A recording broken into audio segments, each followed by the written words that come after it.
London যেতে কত টাকা লাগে? এটা একটা ডিফিকাল্ট কোয়েশ্চেন, অ্যাকুরেট বলাটা বেশ কঠিন। তারপরেও আমরা একটা আইডিয়া নিতে পারি।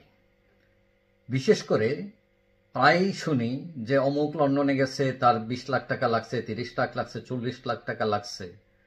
এগুলো বেশিরভাগ টাকা চলে যায় দালালদের খপ্পরে, তাদের পকেটে, এবং অনেকে টাকা দিয়েও যেতে পারেন না এবং প্রতারিত হন।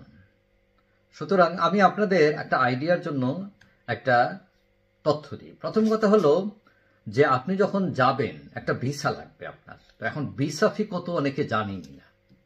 এখন কথা হলো বিভিন্ন ধরনের ভিসা আছে, যেমন ভিজিট ভিসা। ভিজিট ভিসায় যদি আপনি 6 মাসের জন্য যান, 6 মাসের ভিসা নেন, তাহলে আপনার ভিসা ফি হচ্ছে 115 পাউন্ড, মানে বাংলাদেশি টাকায় 18,000 টাকা। এবং সেটা যদি 2 বছরের ভিসা হয় তাহলে এটার ফি হচ্ছে 376 পাউন্ড, অর্থাৎ প্রায় 55,000 টাকা। 5 বছর মেয়াদি ভিসায় গেলে 771 পাউন্ড, এবং এটা প্রায় 1,15,000 টাকার মতো। আর যদি 10 বছর বয়সী বছর মেয়াদের ভিসা নেন, তাহলে এটার ফি হচ্ছে 963 পাউন্ড, অর্থাৎ 1,40,000 টাকার মতো। তারপরে অনেকে আবার চিকিৎসা পারপাসে যেতে পারেন, সেটার ফি হচ্ছে 200 পাউন্ড, মানে 15,000 টাকার মতো, এবং সেটা 6 থেকে 11 মাস পর্যন্ত আপনি থাকতে পারবেন। তারপর ট্রানজিট ভিসা আছে, যদি অনেকে আছে যে অন্য দেশে যাবেন, ট্রানজিটের জন্য ঢুকবেন, এটা মাত্র 35 পাউন্ড, এটার ভিসা ফি বাংলাদেশি টাকায় প্রায় 5,000 টাকা। তারপর সিঙ্গেল এন্ট্রি ভিসা যেটা, সেটা ফি হচ্ছে 154 পাউন্ড, বাংলাদেশি টাকায় প্রায় 20,000 টাকা। তারপর সেটেলমেন্ট ভিসা, যারা ওটাকে পার্মানেন্টলি থাকতে আসেন বা ফ্যামিলি আছে এখানে, তাদের ভিসা ফি হচ্ছে 1846 পাউন্ড, 2,80,000 টাকার মতো। তারপরে ইনডিফিনিট লিভ একটা আছে, আপনি এই দেশে আসার পর আপনি যখন স্থায়ীভাবে আপনি সবকিছু রিকোয়ারমেন্ট ফুলফিল করবেন, তখন এই দেশে সিটিজেন হওয়ার আগে যেটা দেয় তাদের হলো ইনডিফিনিট লিভ। ওইটার ভিসা হচ্ছে ফি হচ্ছে 2,885 পাউন্ড, অর্থাৎ বাংলাদেশি টাকা প্রায় 4.5 লাখ টাকা। তারপরে আসেন আপনি ওয়ার্ক ভিসা। ওয়ার্ক ভিসায় যেটা স্কিল ওয়ার্কার, যারা অভিজ্ঞ কাজে, তাদের ভিসার ফি হচ্ছে 719 পাউন্ড, মানে বাংলাদেশি টাকায় ধরেন 1,10,000 টাকার মতো।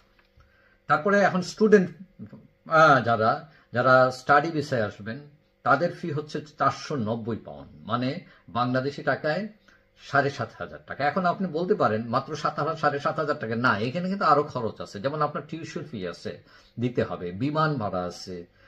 তো এইগুলো আপনার ক্যালকুলেশনের মধ্যে আনতে হবে।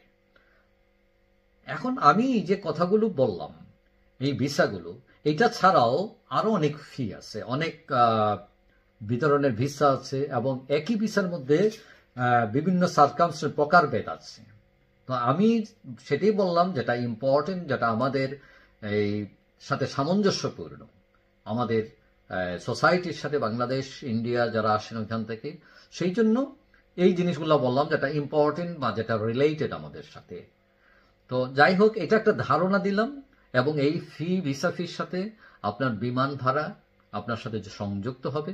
আপনি যদি ওই দেশে থাকেন, এটাকে কারো আত্মীয় বাড়ি থাকবেন না হোটেলে থাকবেন, সেটার একটা কস্টিং আছে। যদি আপনি হোটেলে থাকেন, তার একটা কস্টিং আছে। তো এটা আপনি আপনার নিজে নিজে একটা ক্যালকুলেশন করতে পারবেন। তবে আপনাদের কাছে একটা রিকোয়েস্ট, আপনার দালালদের কাছে যাবেন না। দালালরা বেশিরভাগ টাকা খেয়ে ফেলে।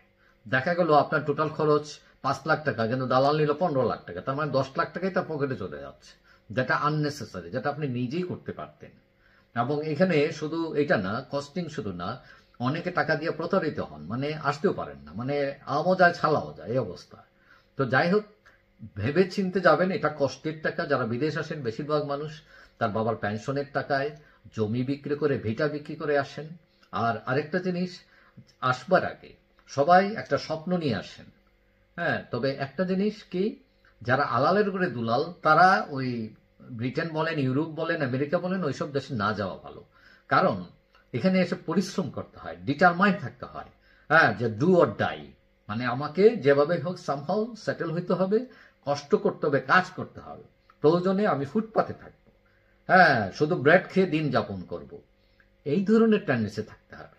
তো এখানে অনেকে আছেন আলালের করে দুলাল, দেশে ওই যে এক গ্লাস পানি দিলেও খান না, কাজ করতে কর্মবিমুখ, তাদের না আসা ভালো। কারণ এটা একদম ফুলসজ্জা না। অনেকে মনে করতে হ্যাঁ, যদি আপনি এখানে লিগেল হয়ে যান তাহলে অনেক ফেসিলিটি আছে, জীবন অনেক নিরাপদ, এবং মানুষের লিভিং স্ট্যান্ডার্ড অনেক বেশি, সামাজিক নিরাপত্তা বেশি।